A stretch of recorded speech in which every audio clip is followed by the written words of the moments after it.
La Biblia en un año. Día 191. Segundo libro de Crónicas. Organización del servicio en el templo. Al finalizar todo esto, los israelitas que se encontraban allí fueron por las ciudades de Judá y rompieron las estelas, destruyeron las aserás y derribaron los altares y los lugares altos que había en Judá, en el territorio de Benjamín, de Efraín y de Manasés. Luego los israelitas regresaron a sus ciudades, cada uno a sus posesiones. Ezequías restableció los turnos de los sacerdotes y de los levitas según su función, y asignó a cada uno, sacerdotes o levitas, la misión correspondiente en relación con el holocausto, el sacrificio de comunión, el oficio del culto, la acción de gracias y las alabanzas en las puertas del campamento del Señor. El rey destinó parte de sus bienes a los holocaustos, a los de la mañana y a los de la tarde, y a los de los sábados, novilunios y solemnidades, como está escrito en la ley del Señor. También ordenó al pueblo, a los habitantes de Jerusalén, que entregaran la parte correspondiente a los sacerdotes y levitas para que pudieran dedicarse de lleno a la ley del Señor. En cuanto se divulgó esta orden, los israelitas ofrecieron en abundancia las primicias del grano, del aceite, de la miel y de todos los productos del campo. Y trajeron, además, el diezmo de todo. También los israelitas y los de Judá, y todos los habitantes de las ciudades de Judá, trajeron los diezmos del ganado mayor y del ganado menor, así como los diezmos de las cosas consagradas al Señor, su Dios. Y lo colocaron en montones. El tercer mes comenzaron a apilarlos y el mes séptimo terminaron. Cuando Ezequías y los jefes llegaron y vieron tantos montones, bendijeron al Señor y a su pueblo Israel. Ezequías pidió información sobre los montones a los sacerdotes y levitas. Le respondió Azarías, sumo sacerdote de la familia de Sadoc. Desde que se comenzó a traer al templo la ofrenda reservada, hemos comido hasta la saciedad y todavía queda en abundancia, porque el Señor ha bendecido a su pueblo. Lo sobrante está en estos montones. Entonces Ezequías ordenó que preparasen almacenes en el templo del Señor. Y así se hizo. Depositaron con detalle las ofrendas reservadas al Señor, los diezmos y las ofrendas consagradas. Al frente de todo esto estaba el levita Conanías, y en segundo lugar, su hermano Semi. Jehiel, Asasías, Nahat, Asael, Jerimot, Josabad, Eliel, Yismaquías, Mahat y Benaías estaban a las órdenes de Conanías y de su hermano Semi, por mandato del rey Ezequías y de Azarías, prefecto del templo.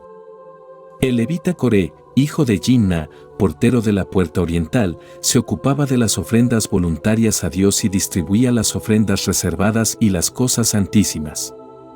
Dependían de él, en las ciudades sacerdotales Edén, Minyamin, Josué, Semaías, Amarías y Secanías, encargados de la distribución detallada entre sus hermanos, grandes o pequeños, según sus turnos, en concreto, entre los varones registrados desde los 3 años en adelante. Todos estos estaban cada día en el templo para sus funciones, según su encargo y con su turno. El registro de los sacerdotes se hacía según sus familias, y el de los levitas, de 20 años para arriba, según sus encargos y sus turnos. Eran registrados con sus familias, mujeres, hijos e hijas de toda la comunidad, pues debían consagrarse con fidelidad a las cosas sagradas. Entre los hijos de Aarón, los sacerdotes residentes en los campos que están en torno a sus ciudades, se nombraba personalmente a algunos en cada ciudad para distribuir la parte correspondiente a cada varón de entre los sacerdotes y a cada uno de entre los levitas. Ezequías hizo lo mismo en toda Judá. Obró el bien, la rectitud y la verdad delante del Señor, su Dios. Todo lo que había emprendido en favor del templo, de la ley y de los mandamientos lo hizo para buscar de todo corazón a Dios, y por eso tuvo éxito. Invasión de Sennacherib.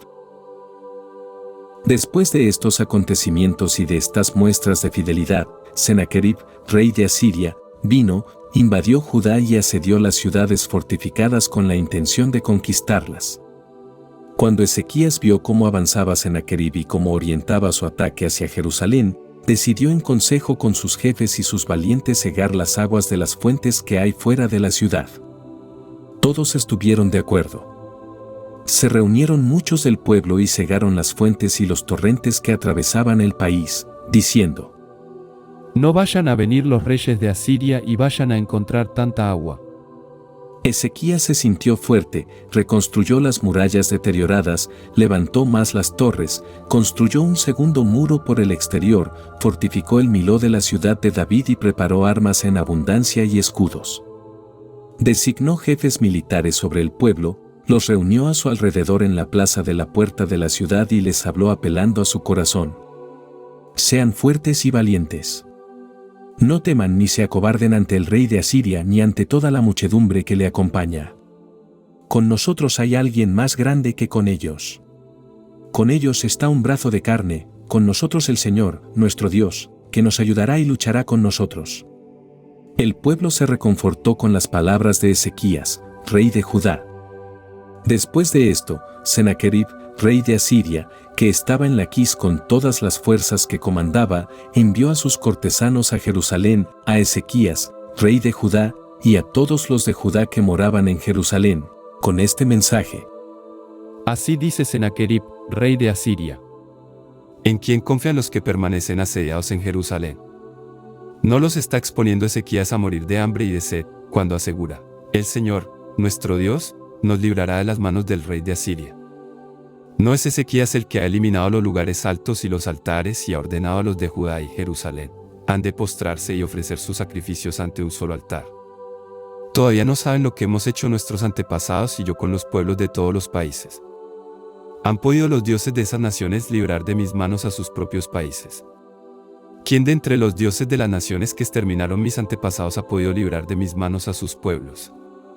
¿Y va a poder librarlos su Dios? Ahora, pues, que no los engañe Ezequías ni los seduzca con esto. No le crean, porque ningún dios de las naciones o reinos ha podido librar de mi mano o de la mano de mis antepasados a su pueblo. Ni tampoco su Dios los librará. Todavía continuaron hablando sus hombres contra el Señor Dios y contra su siervo Ezequías. Además, Sennacherib había escrito una carta insultando al Señor, Dios de Israel, en estos términos: Como los dioses de las naciones de la tierra que no libraron a sus pueblos de mi mano, así es el Dios de Ezequías que tampoco podrá librar a su pueblo. Los emisarios gritaban en lengua judía al pueblo de Jerusalén, que estaba en lo alto de la muralla, con el fin de atemorizarlo y desmoralizarlo, y así poder ocupar la ciudad. Hablaban del Dios de Jerusalén como de los dioses de los pueblos de la tierra, que son obra de manos humanas. Entonces el rey Ezequías y el profeta Isaías, hijo de Amós, suplicaron por esta intención y clamaron al cielo. El Señor envió un ángel que exterminó a todos los guerreros, a los príncipes y a los jefes del campamento del rey de Asiria. Este se tuvo que volver avergonzado a su país. Y cuando entraba en el templo de su Dios, algunos de sus hijos, salidos de sus entrañas, lo mataron a espada. Así el Señor salvó a Ezequías y a los habitantes de Jerusalén de la mano de Sennacherib, rey de Asiria, y de todos los demás enemigos, y les concedió paz en sus alrededores. Entonces muchos trajeron a Jerusalén ofrendas al Señor y objetos valiosos para Ezequías, rey de Judá, que con todo esto alcanzó gran prestigio ante todos los pueblos. Enfermedad y curación de Ezequías. Por aquellos días Ezequías cayó enfermo y estuvo a punto de morir, pero suplicó al Señor y Él le escuchó y obró un prodigio a su favor. Pero Ezequías no correspondió al beneficio recibido, sino que se enorgulleció su corazón y atrajo el furor divino sobre él, sobre Judá y sobre Jerusalén. Sin embargo, Ezequías se humilló de la soberbia de su corazón y con él todos los habitantes de Jerusalén, y no recayó sobre ellos el furor del Señor durante la vida de Ezequías. Prosperidad de Ezequías. Tuvo Ezequías riqueza y fama en abundancia, se construyó depósitos para el oro, la plata y las piedras preciosas, para los aromas, los escudos y para todos los objetos de valor. Y también almacenes para la cosecha de grano, de mosto y de aceite, establos para toda clase de animales, y apriscos para el ganado. Se construyó ciudades y adquirió ganado mayor y menor en abundancia, porque Dios le había concedido gran cantidad de bienes. Ezequías fue el que cegó la salida superior de las aguas de Gijón y las desvió por un canal subterráneo hacia el lado occidental de la ciudad de David. Y tuvo éxito en todas sus empresas. Sin embargo, cuando llegaron unos legados de los jefes de Babilonia para informarse del prodigio acaecido en el país, lo abandonó Dios para ponerlo a prueba y conocer del todo su corazón. El resto de los hechos de Ezequías y sus obras de misericordia están escritas en las visiones del profeta Isaías, hijo de Amós, y en el libro de los reyes de Judá e Israel. Ezequías descansó con sus padres y fue sepultado en la subida de los sepulcros de los hijos de David. A su muerte le rindieron honores todo Judá y los habitantes de Jerusalén. En su lugar reinó su hijo Manasés. Job. Condiciones de la oración. Eliú continuó diciendo: ¿Te parece juicioso todo esto, y que digas, mi justificación está ante Dios? ¿Y que añadas, qué te importa a ti, y qué ganas tú con mi pecado? Pues te voy a dar respuesta cumplida a ti y a tus amigos contigo. Mira al cielo y observa, contempla las nubes, mucho más altas que tú. Si pecas, ¿qué mal causas a Dios? Si multiplicas tus delitos, ¿qué daño le haces? Y, si eres justo, ¿qué le aportas? ¿Qué puede recibir de tus manos? A un hombre, como tú, le afecta tu maldad, al ser humano, tu justicia. Los hombres gritan bajo la opresión y piden auxilio bajo el peso de los poderosos, pero no dicen, ¿dónde está Dios, mi Hacedor, el que nos llena de cantares en la noche, el que nos enseña más que las bestias de la tierra, nos hace más sabios que las aves del cielo? La gente grita, pero Dios no responde por culpa del orgullo de los malos. Es inútil decir que Dios no escucha, que el Omnipotente no lo percibe. Y más, decir que no lo percibe, que una causa está ante él, pero sigues esperando, que su ira ya no castiga, que no conoce bien el delito. Así pues, Job abre su boca en vano, multiplica palabras sin sentido. Hechos de los Apóstoles. La multitud se alborotó contra ellos y los pretores les hicieron quitarse la ropa y mandaron azotarlos. Después de haberles dado numerosos azotes, los arrojaron en la cárcel y ordenaron al carcelero custodiarlos con todo cuidado. Este, recibida la orden, los metió en el calabozo interior y les sujetó los pies al cepo. Bautismo del carcelero. A eso de la medianoche Pablo y Silas se pusieron a orar y a entonar alabanzas a Dios, mientras los presos los escuchaban.